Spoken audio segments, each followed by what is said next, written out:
Hi, I'm Rachel Martinez. I'm the nurse consultant for paediatrics and I'm here today to talk about meningitis.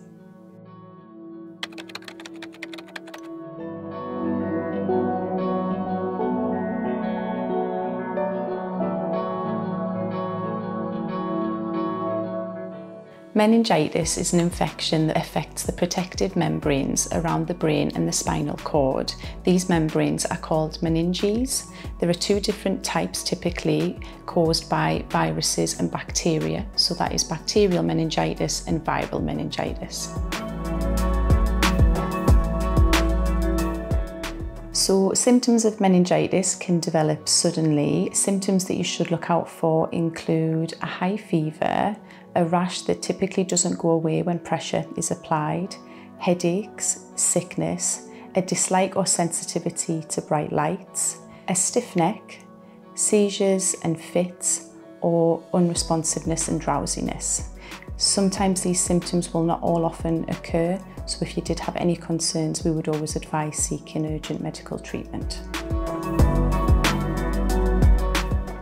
At this point, we're going to demonstrate the glass test. Typically with a meningitis rash, it will not disappear when pressure is applied. So a good way of doing this at home is by taking a glass tumbler and applying pressure to the skin, whereby you're able to see through it to see if the rash will disappear or not.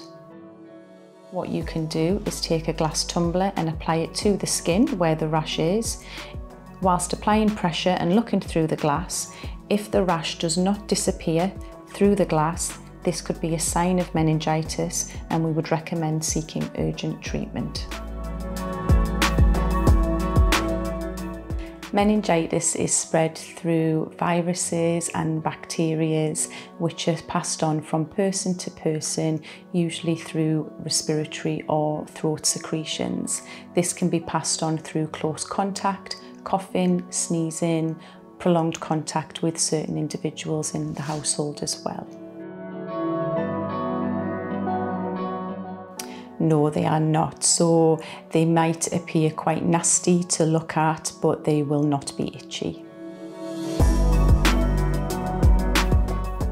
No, as a rule, meningitis spots are not raised, so it's unlikely that the rash will feel bumpy or rough on the skin. At first, it will likely appear quite subtle, but then can spread to wider parts of the skin. No, typically the symptoms are the same, however they may vary depending on the age of the person. Particularly in babies and infants, what you may notice or see in signs of meningitis is the child becoming quite irritable and a dislike to wanting to be handled. Small babies will have a fontanelle, which is the soft part on the top of their head, and sometimes that can become raised or quite bulging. Infants, it is important to also look out for, not only can they possibly have a high temperature, but a sign of meningitis may also be a low temperature in this age group as well.